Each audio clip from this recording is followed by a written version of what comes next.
Bonjour et bienvenue sur Écolo au boulot. Je suis Cassandre Joly et j'ai créé ce podcast car je suis persuadée que les salariés sont une force pour accélérer la transition écologique des entreprises. Avec ce podcast, prenez confiance en votre pouvoir et faites le plein d'idées pour agir concrètement. Alors maintenant, arrêtez de trier vos emails pour être écolo au boulot et concentrez-vous sur les actions les plus efficaces parce qu'il y a urgence à prendre soin de notre environnement. Je suis ravie de vous accueillir dans ce mouvement de professionnels qui osent faire changer les choses. Qui n'a pas déjà entendu cette plainte ? On fait bien le tri des déchets, mais le prestataire met tout dans le même sac quand il vide les poubelles. Aïe, c'est très décourageant pour tout le monde. Et qu'est-ce qu'on peut faire pour éviter cette situation ? Pour répondre à cette question, j'ai à mes côtés Véronique Vansten et Bénédicte Laudouard du Phare Propreté. Elles sont respectivement déléguées à la transition écologique et RSE et déléguées entreprises et marchés. Pour rappel, on est dans le cadre de cette mini-série d'épisodes sur la propreté éco-responsable de nos locaux, en partenariat avec la Fédération des entreprises de propreté, et plus spécifiquement son fonds d'innovation économico-sociale, le Phare Propreté. Vous pouvez retrouver les 3 premiers épisodes sur Écolo au boulot. Et on est déjà au dernier épisode de cette mini-série, mais pas avec le plus petit sujet. Véronique, pourquoi est-ce qu'on entend si souvent que le tri des déchets dans les bureaux est fait, mais que le prestataire qui nettoie les locaux met tout dans la même poubelle ? En fait, c'est quoi le problème ? Bonjour Cassandre, oui effectivement c'est une remarque qu'on entend souvent et j'ai une petite anecdote à ce sujet puisque moi-même quand j'ai pris mon poste au Phare Propreté il y a quelques années, un des premiers travaux auxquels j'ai contribué c'était un guide sur le tri des déchets qui était une initiative du ministère de l'Environnement. Et donc la première prise de contact que j'ai eue avec le ministère de l'Environnement, c'était un échange avec le chargé de mission qui pilotait la rédaction de ce guide. Et la première chose qu'il m'a dit, c'est chez nous, au ministère de l'Environnement, les agents de propreté, ils mélangent tous les déchets qu'on a triés. Voilà, ça commençait bien. Oui, c'est sûr, tout le monde l'a entendu celle-là. Exactement. Alors c'était il y a plusieurs années et j'espère que les choses ont évolué depuis, mais quand même ça m'a un petit peu piqué et j'ai enquêté sur le sujet auprès des entreprises. Et là, elles m'ont expliqué que dans les grands ensembles comme la Défense, où était alors le ministère de l'Environnement, ou même sur des sites, des zones où il y a plusieurs entreprises implantées, la difficulté c'est que on a des entreprises qui mettent en place des bornes avec des couleurs, des tris, etc. Et quand on descend au local poubelle, on se rend compte que les conteneurs sont pas en cohérence avec les bornes de tri. Et donc l'agent, alors peut-être qu'il remélange devant les personnes et ça choque tout le monde, mais de toute manière, même s'il le faisait pas, il l'aurait fait dans les conteneurs qui n'étaient pas adaptés. Et du coup là, pour le coup, on n'est pas sur la responsabilité du prestataire de propreté et encore moins de l'agent de propreté. Ok, donc en gros, si le prestataire finalement mélange tous les déchets à la fin, c'est parce que il n'y a pas les solutions pour vraiment faire le tri une fois qu'on est sorti du bureau, quoi. Alors ça peut être le cas effectivement et c'est vrai que il y a un cadre réglementaire qu'on peut rappeler. Alors sur le plan réglementaire, c'est bien aux producteurs de déchets, donc l'entreprise chez lesquelles le prestataire intervient, qui est responsable de ces déchets et donc de la mise en place du tri des déchets. Et mettre en place le tri des déchets, ce n'est pas qu'installer des bornes de couleurs différentes avec un tri dans les bureaux, c'est bien veiller à ce que toute la chaîne, depuis la production du déchet jusqu'à sa valorisation, soit bien mise en place et fonctionne. Et c'est ça la responsabilité de l'entreprise. Et donc concrètement, il s'agit de mettre en place un dispositif efficace de tri et de collecte des déchets qui va permettre de séparer les 7 flux qui vont pouvoir être valorisés. Donc on est sur des déchets non dangereux, de papier, de métal, de plastique, de verre, de textile, de bois, de fractions minérales et de plâtre. Et en parallèle, les autres déchets qui sont les déchets ménagers. Et les 7 flux, ils peuvent être collectés séparément, c'est-à-dire qu'on va avoir 7 poubelles en plus de déchets ménagers, ou en mélange, donc une seule poubelle en plus de la poubelle des déchets ménagers. Et ils seront ensuite retriés dans des filières de collecte et de valorisation qui sont vraiment équipées aussi pour avoir des tris mécaniques de plus en plus efficaces.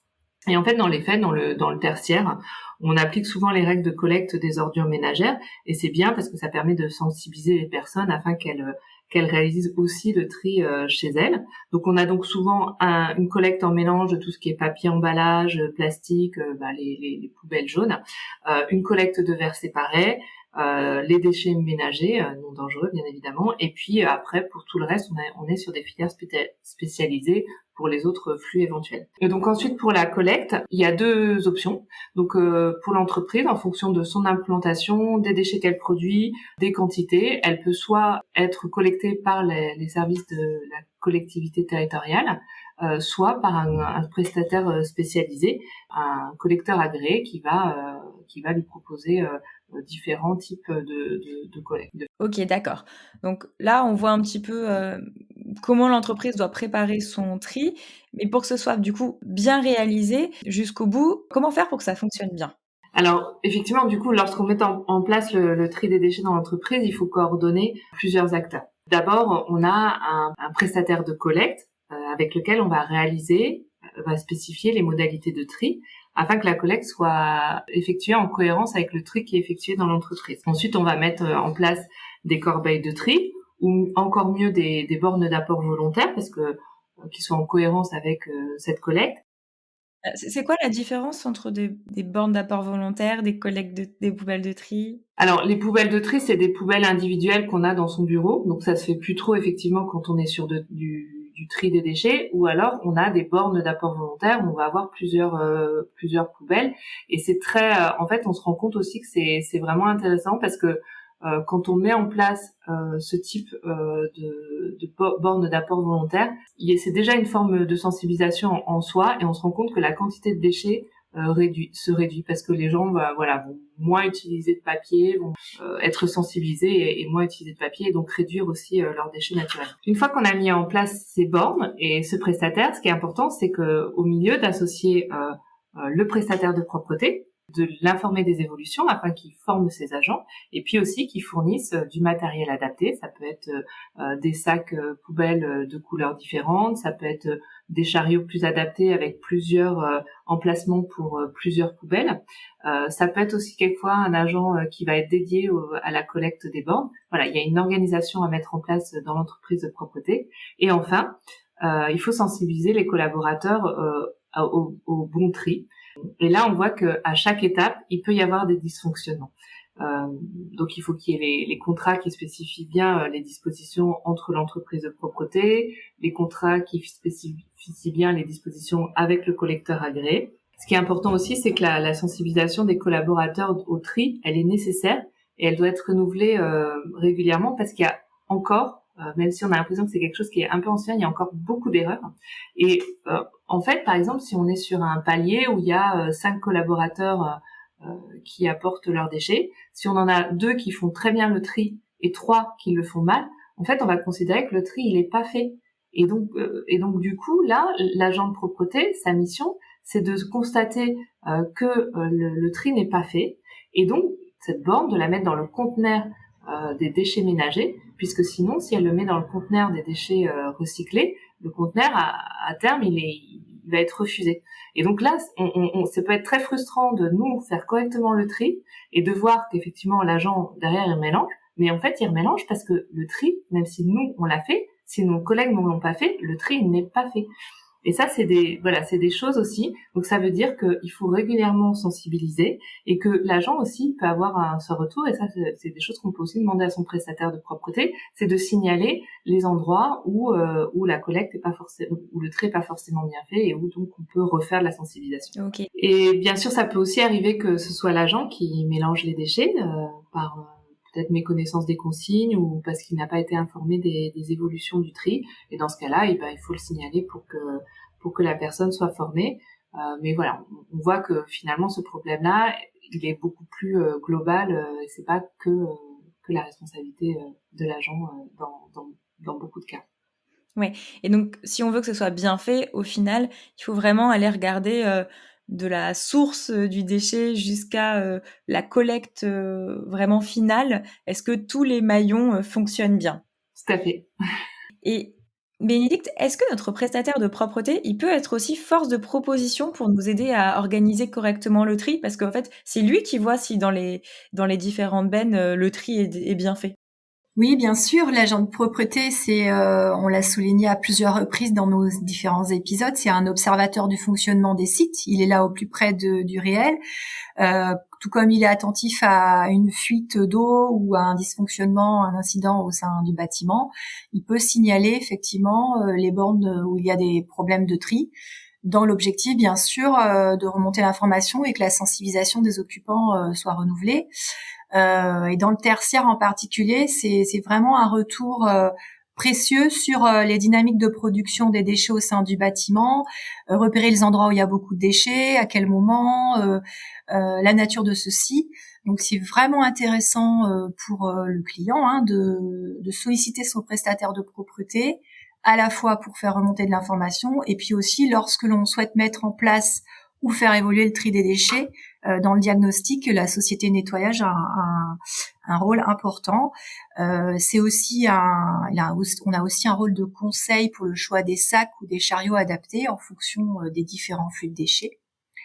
Et puis, j'ajouterais que certaines entreprises de propreté ont aussi développé des partenariats en co-traitance ou en sous-traitance avec des collecteurs agréés, ce qui permet de proposer une prestation complète sur toute la chaîne, de la mise à disposition des bornes de tri, à la collecte en passant par la collecte des bornes, les dépôts des bornes dans les bons containers qui sont mis à disposition, la collecte et la valorisation des déchets par le collecteur, et surtout un élément important qu'on n'a pas forcément souligné, c'est l'information sur les quantités de déchets collectés et leur valorisation, et notamment la production de certificats qui peuvent être nécessaires pour l'entreprise cliente pour prouver qu'elle est vertueuse en matière de gestion de ses déchets. Ok, donc tout ça peut être demandé au prestataire si c'est quelque chose qui réalise.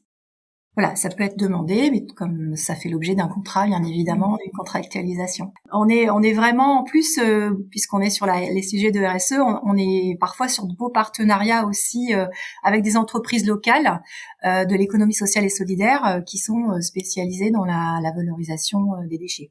Et puis, j'insisterai, mais Véronique a été insistée à plusieurs reprises, donc sur l'importance vraiment d'informer, toujours le dialogue, tout comme sur les autres sujets, informer sur l'évolution de l'organisation du tri et d'impliquer le prestataire à toutes les étapes. Oui, en fait, c'est ça. Quand on parle de tri des déchets, il faut bien avoir en tête que son entreprise de propreté et l'agent ou les agents qui interviennent sur site sont vraiment à mettre dans la boucle pour que ça fonctionne bien. Oui, et j'ai envie d'ajouter aussi, puisqu'on est sur la RSE, les impacts sociaux et environnementaux des prestations et de cette relation partenariale. Il y a un impact social qui est très important pour notre secteur d'activité. On constate finalement que la mise en place de l'apport volontaire des déchets, donc vers les bornes de tri dédiées, le fait que l'occupant des locaux aille déposer ses déchets dans les bornes dédiées, ça a tendance, certes, comme l'a dit Véronique, à diminuer le volume de déchets, mais surtout, ça évite la répétition, les gestes répétitifs pour les agents du vidage des corbeilles individuelles. C'est-à-dire passer dans chaque bureau, se baisser, porter, soulever la corbeille. Et donc cette répétition de gestes, elle a un impact, du moins cette non-répétition de gestes, elle a un impact direct sur la prévention des risques et sur la santé de nos agents. En particulier sur le risque, ce qu'on appelle le risque TMS, des troubles musculo-squelettiques des membres supérieurs. Donc le fait d'avoir moins à faire ces gestes répétitifs, bien ça diminue ce risque. Faut savoir que les TMS, ça reste la principale maladie professionnelle de notre secteur, à 96%, contre 87% dans les autres secteurs, tous secteurs confondus. Donc c'est la santé pour nous, c'est un fort enjeu social de notre RSE et donc de ce partenariat prestataire-fournisseur. Évidemment, quand on est un acheteur responsable, on le prend aussi en compte. C'est ça. Oui, c'est finalement une nouvelle très bonne pratique à avoir en tête. Donc les bornes d'apport volontaire qui permettent de réduire les déchets, mieux voir le tri et prendre soin de la santé des agents qui interviennent sur le site.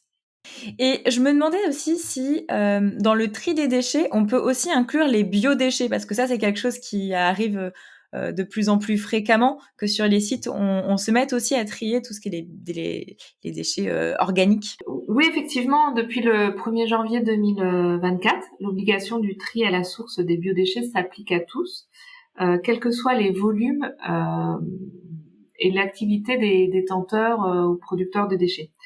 Alors pour nos entreprises, c'est un flux comme un autre. Ça implique qu'il soit géré en fonction des possibilités du site. Et quel que soit, enfin ce que je disais, le site, ça reste de la responsabilité du client de mettre en place ce flux spécifique de déchets. Et comme on l'a dit un peu pendant tout ce moment passé ensemble, l'important, c'est que l'information, la coordination, elle se fasse bien entre les différents acteurs, parce que c'est un nouveau type de déchets à gérer, et donc il faut à la fois que les collaborateurs soient sensibilisés, les agents de propreté soient formés à ce qu'ils doivent faire de ces bornes de ces collectes de biodéchets, et puis ensuite le prestataire de collecte doit être aussi dans la boucle pour que tout soit bien cohérent en fonction du choix qui aurait été fait sur la collecte et la valorisation de ces biodéchets. Oui, donc encore une fois, c'est pour le tri des déchets, quel que soit le déchet, que ce soit des déchets organiques, le papier, les déchets ménagers classiques, il suffit pas de mettre une poubelle et espérer que le tri soit fait correctement et que l'agent s'en occupe derrière. Il faut bien aller vérifier que tout est en place du début à la fin et communiquer. Voilà, oui, on est tout à fait aligné avec cette approche. Bon, super. Et bien maintenant qu'on a tous ces éléments en tête, on va pouvoir éviter de faire le tri pour rien et valoriser correctement nos déchets. Et ça, c'est une très bonne nouvelle. C'était le dernier épisode de cette mini-série de propreté éco-responsable des locaux professionnels. Merci beaucoup Véronique et Bénédicte d'avoir participé avec le Phare Propreté à soutenir ces épisodes qui vont être très utiles à tous les professionnels qui ont des locaux entretenus. Donc à peu près tout le monde, je crois. Merci beaucoup pour vos éclairages et vos conseils très concrets.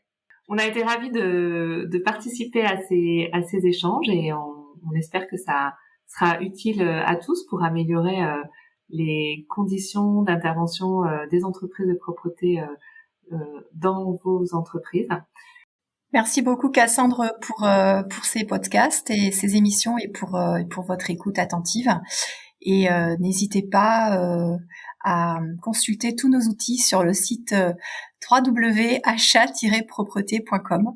Oui, où vous avez un guide pour faire vos achats responsables de prestations de propreté, des exemples de clauses et d'articles pour vos consultations. Si vous ne gérez pas directement les achats, allez voir la personne qui s'en occupe, faites-lui écouter les épisodes et vous verrez qu'il y a de grandes chances que vous puissiez améliorer les choses avec tous ces conseils et outils pratiques. Merci beaucoup pour votre écoute et maintenant à vous de jouer. Merci encore d'avoir écouté cet épisode jusqu'au bout. Et si vous cherchez d'autres idées, je vous conseille mon livre Écolo au boulot, 60 éco-défis pour agir. Publié aux éditions Jouvence et disponible chez vos libraires. Maintenant, à vous de jouer. Ciao!